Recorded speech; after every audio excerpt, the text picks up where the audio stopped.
Hi, welcome to UTV. Telangana రాష్ట్రంలో కాంగ్రెస్ అధికారంలో వచ్చాక గత ప్రభుత్వ హయాంలో జరిగిన స్కామ్లను బయటపెట్టింది.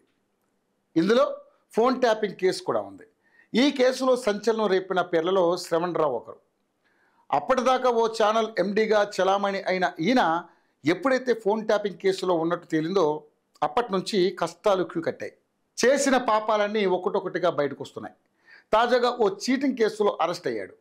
అసలు ఏంటి కేసు అనే విషయానికి వస్తే, ముడి ఇనుప ఖనిజ వ్యాపారానికి సంబంధించిన డీల్ కుదురుతుందానని శ్రవణ్ కుమార్ రావు మరికొందరితో కలిసి అఖండ్ ఇన్ఫ్రాటెక్ను సంప్రదించాడు.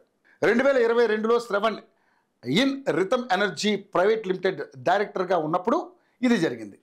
కర్ణాటకలో ఉన్న అకోర్ ఇండస్ట్రీకు చెల్లింపులు జరిపితే ముడి ఇనుప ఖనిజం టన్నుపై 300 రూపాయల లాభం వచ్చేలా చూస్తారని నమ్మబలికాడు. ఈ క్రమంలో 2022 నవంబర్ నుంచి 2023 డిసెంబర్ మధ్య 6.58 కోట్ల రూపాయల దాకా చెల్లింపులు జరిగాయి. వాయిదాల పద్ధతిలో డబ్బులు తీసుకున్న శ్రవణ్ రావు మిగతా వారు ఒక్క టన్ను ఖనిజం కూడా సరఫరా చేయలేదు. దీంతో బాధితుడు పోలీసులను ఆశ్రయించాడు. అఖండ్ ఇన్ఫ్రాటెక్ సంస్థ డైరెక్టర్ ఆకర్ కృష్ణ ఇటీవల శ్రవణ్ రావుపై సిసిఎస్ పోలీసులకు ఫిర్యాదు చేశాడు. 6.58 కోట్ల రూపాయల మేర మోసం జరిగినట్లుగా అందులో పేర్కొన్నాడు. పలుమార్లు శ్రవణ్ రావును ప్రశ్నించగా అప్పుడు ఇప్పుడు అంటూ సమయం దాటేశాడని పేర్కొన్నాడు. ఈలోపు ఫోన్ ట్యాపింగ్ కేసు నమోదు కావడంతో విదేశాలకు పారిపోయాడని చెప్పాడు. శ్రవణ్ భార్య మిగతా వారిని అడిగితే కేవలం 50 లక్షలు వాపసు చేసినట్లుగా తెలిపారు. దీంతో సిసిఎస్ అధికారులు బిఎన్ఎస్ చట్టం సెక్షన్ 316/5, 318/4, 3/5 ప్రకారం కేసు నమోదు చేశారు.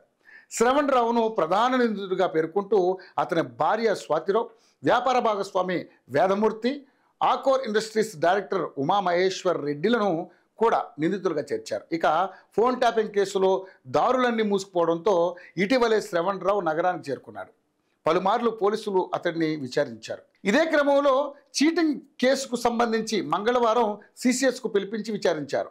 విచారణ అనంతరం అరెస్ట్ చేశారు. అనంతరం వైద్య పరీక్షలు నిర్వహించి న్యాయమూర్తి ఎదుట హాజరుపరిచారు. 14 రోజుల రిమాండ్ విధించడంతో శ్రవణ్ రావును చెంచల్గూడ జైలుకు తరలించారు. ఫోన్ ట్యాపింగ్ కేసులో ముందస్తు బెయిల్పై ఉన్నాడు. అయితే విచారణకు సహకరించకపోవడంతో ఆ బెయిల్ రద్దు చేయాలంటూ సిట్ పిటిషన్ దాఖలు చేసింది. ఇప్పుడు చీటింగ్ కేసులో అరెస్ట్ అయిన నేపథ్యంలో పీటీ వారెంట్ రిక్వెస్ట్ అదుపులోకి తీసుకుని విచారిస్తారని తెలుస్తోంది. అయితే గత మంత్రులతో అతనికి ఉన్న డీలింగ్స్ పైన కూడా కథనాలు వచ్చాయి. ఇప్పుడు చీటింగ్ కేసు అరెస్ట్ నేపథ్యంలో అతను ప్రముఖులను పెట్టుబడుల పేరుతో ముంచిన మోసాలు ఇంకా ఎన్నో బయటకు వచ్చే అవకాశాలున్నాయి.